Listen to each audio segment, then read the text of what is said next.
Okay, before we go any further, let's talk about what an environment is and how it can help organisms. So, all living things have basic needs. We talked about that yesterday.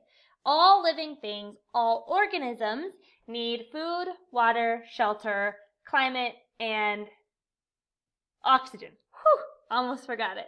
All living things need those 5 things. Now, these needs are met by their environment. But what is an environment? An environment is everything in and around an area. So, in the case of organisms, environment includes plants, animals, soil, water, chemicals, light, atmosphere. The environment is where the organisms live, where they get all the things that they need. Now, generally speaking, an environment is usually very large, like the rainforest. But to keep things a little simpler for us, we can think of an environment like our classroom environment. Think about my classroom.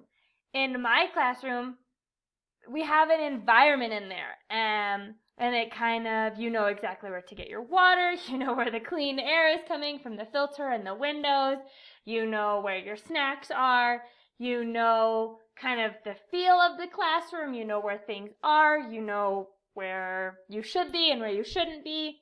That's like our classroom environment. But today, we're going to talk about much larger environments.